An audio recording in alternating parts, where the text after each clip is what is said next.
पाकिस्तान को आतंक की बीमारी से मुक्त करने के लिए पाकिस्तान के अवाम को आगे आना होगा, पाकिस्तान के नौजवानों को आगे आना होगा।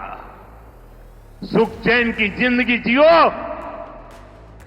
रोटी खाओ, वरना मेरी गोली तो है ही।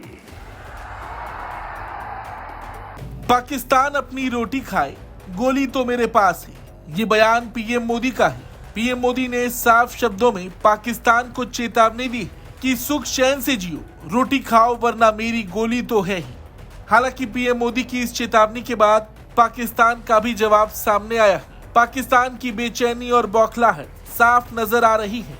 पीएम मोदी के बयान के जवाब में पाकिस्तान के विदेश मंत्रालय ने एक आधिकारिक बयान जारी किया, जिसमें लिखा गया है, ये दुख की बात है लेकिन हैरानी की नहीं कि भारत के प्रधानमंत्री ने एक बार फिर अल्पसंख्यकों पर हो रहे अत्याचारों और इतिहास को अपने तरीके से बदलने की कोशिशों को नजरअंदाज कर एक भड़काऊ भाषण दिया है। उनका ये कहना है कि पानी को हथियार बनाया जाएगा, जो कि भारत और पाकिस्तान के बीच एक संधि के तहत बांटा हुआ साझा संसाधन है। यह अंतर्राष्ट्रीय नियमों का उल्लंघन है। इससे साफ होता है कि भारत के शब्द और काम उसके बड़े बड़े दावों से मेल नहीं खाते।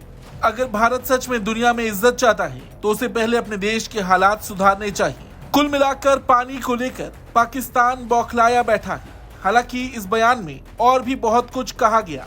पाकिस्तान यहाँ भी झूठ बोलने से पीछे नहीं हटा। अपने बयान में पाकिस्तान ने लिखा कि भारत सरकार पर विदेशों में लोगों की हत्या और दूसरों के मामलों में दखल देने के आरोप लगे हैं।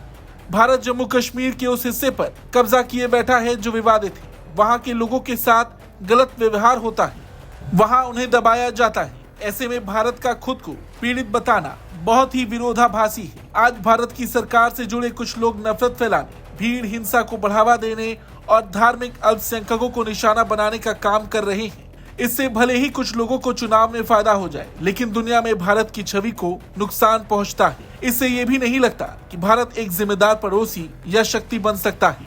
अब देखिए बोल कौन रहा है, ये बयान कौन दे रहा। जिस देश में माइनॉरिटीज को खत्म कर दिया गया हो, पाकिस्तान की ओर से इस तरह का बयान किसी मजाक से कम नहीं। हालांकि पाकिस्तान भारत से कहता है कि वो अंतर्राष्ट्रीय नियमों का सम्मान करे, जैसा कि दूसरों की सीमाओं का सम्मान करना, संधियों का पालन करना और बोलने और काम करने में संयम बरतना है। पाकिस्तान का कहना है कि देशभक्ति के नाम पर दिए गए उग्र भाषण भले ही भीड़ को पसंद आए, लेकिन इससे इलाके में शांति और स्थिरता कमजोर होती है।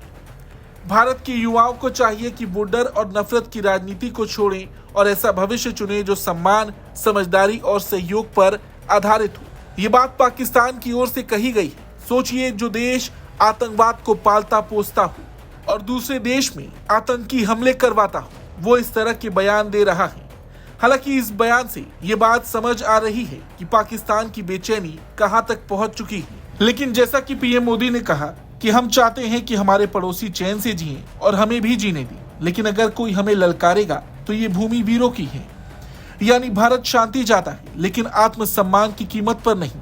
ऐसे में पाकिस्तान को समझ लेना चाहिए, भारत सिर्फ बात नहीं करता, समाधान भी करना जानता है। खैर, पाकिस्तान की ये जो बौखलाहट थी, जो उसके बयान में साफ झलक रही थी, उस पर आपका क्या कुछ कहना है कमेंट करके जरूर बताएं। ब्यूरो रिपोर्ट, भारत तक।